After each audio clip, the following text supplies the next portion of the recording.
Welcome. This brief video is going to show you how to do some of the basics with iBooks Author. Now, it's important to underscore that to use iBooks Author, you need to be using a Mac. Doesn't matter if it's a MacBook Air, a MacBook Pro, one of the desktop iMacs, but it won't work on a Windows machine. When you launch iBooks Author, you are immediately brought into the template chooser.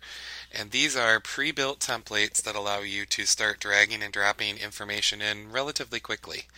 I tend to use the landscape only ones, or I tend to use landscape with portrait formats, but then later on I will go and lock the portrait format out. However, they also have a wide variety of portrait only formats for you to choose from. My favorite one to use is the contemporary format, but you can use any ones that you want, obviously, and I'm just going to show you this example with contemporary. By double-clicking, it will build your blank template for you, and you can begin creating your content. You have the option of dragging and dropping an image file right onto the book title. You can also change the book title here and all I did was click over here on this side where it said book title. Now this is when you're in the iBook store, or your bookshelf, this is the image that your readers will see. You have the opportunity to take any image file and drag it onto the canvas. So for example, if we use this image of my daughter Emma, she becomes the background image of our new book. You can also title your book anything you want, and you can do this by double-clicking where it says book title. Now if your title's too big, you can either increase or decrease the font size, or simply drag across the screen. Any image files that are on the background of your canvas here function the same way as your textbook cover. So you can again open up your Finder and take a picture of anything you want and drop it onto the canvas. And there you go. Now they have it automatically set to go into chapters, and each chapter has sections. You can very easily add a chapter by on the top of your page clicking Add and Chapter.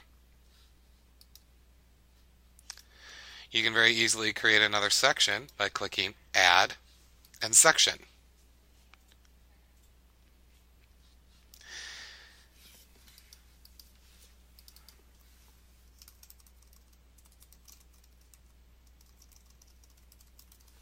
So if our first chapter is called Emma and Leah Go to a Wedding, you can give it that chapter title, and you can create a brief description.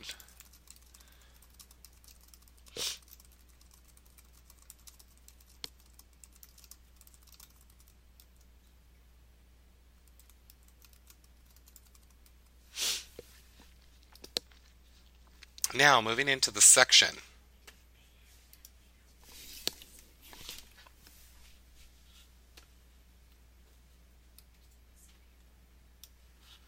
Up on top of this section, you have another image that can be easily replaced with one of your own. Simply, once again, take your image file and drag it up to the top.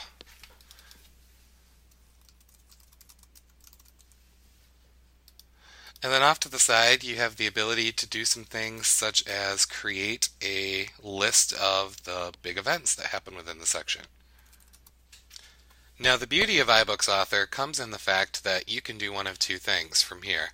You can either type your story in here and treat it like a word processor, or if you have your document ready to go in Word format, you can very easily copy and paste your information over. When you paste, you have a couple of options. You can either choose to paste and keep all the formatting, which means all of these wonderful extra spaces that I'm now coming here and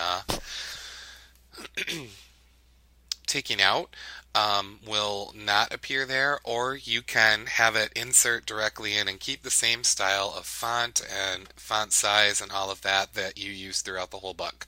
I tend to recommend going back and deleting those extra spaces and keeping the font the same. As you can see, iBooks Author will automatically add a second page for you when your text overflows from the very first.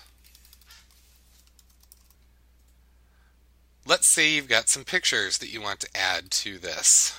You can once again very easily drag and drop your picture right in. You can then resize it and move it around however you wish. You have a couple of different options when you copy and paste it in. The first is you can make it inline, which means all of your text will go underneath it. Or you can choose floating, meaning you can position it pretty much anywhere you want. iBooks Author also has the capability to add some easy pre-made shapes to your book. So let's say, for an example, you wanted to draw a big blue box. You simply go up to Shapes and choose the big blue box, and you can make it whatever size you want. This can also be treated as a text box, meaning you can add any text that you want inside the box, and it makes a nice accent. iBooks Author also contains the ability to embed a table or chart. Now, you can't, unfortunately, do anything with the chart once it's made. Students, for example, who read the book are not able to manipulate the chart or any of the data within it, but you can very easily embed one in there for activities that they may complete later. Let's say that some of the information you needs to be a bullet point list. You can take what you've written and very easily choose from this drop-down box to make it a bullet. It could be numbered Harvard style, legal style, or just be a simple numbered list. iBooks Author also has the capability to add some ready-made or easily created widgets. You can, for example, choose to have a picture gallery or a media file embedded in. This could be music or a video. You can also create a quiz. To create a quiz, under Widgets, simply choose Review. And from here, you can very easily type your question. Once you've typed your question and your answer choices in, you simply click in the box of the answer that is actually the correct one, and this quiz will be embedded into your textbook with the ability to be done right there in line in the book and show your students the correct answer. Let's say you would like to do another question. You simply use the inspector, which pops up when you do this, to create a new question type. It can be a multiple choice. It can be a multiple choice with a picture. It can be multiple choice where the answers are pictures, or you can draw labels to the target. Let's say you wanted to embed a media file such as an iTunes song that may be in your iTunes library. You simply click on Media and the Media Browser window will show up. You can then drag and drop the file over. iBooks Author will take a moment to optimize the file for you. And voila, your audio is embedded into your book. You can use the same concept for movies, books from your iTunes bookstore, etc. It is, however, important to remember that with copyright considerations, you don't want to publish a book that contains information that you don't own.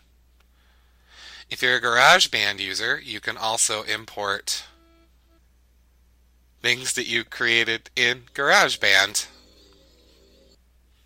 It's important to note as well that your table of contents will automatically create sections for you. You never have to do anything with the table of contents. As you continue to create content, your table of contents is created for you. If you have a movie that you want your viewers or the people who use your textbook to see as soon as they log in, it's simply a matter of dragging and dropping the movie there. However, there are some considerations. It's not necessarily as easy as Apple would like you to believe that it is. So when you get to the point where you want to embed an intro media, please take a look at the help file on or under the advanced section. So those are the basics of iBooks Author, and there will be other tutorials available to help you understand how to do things with iBooks Author a little bit further. So enjoy, and I hope you found this helpful.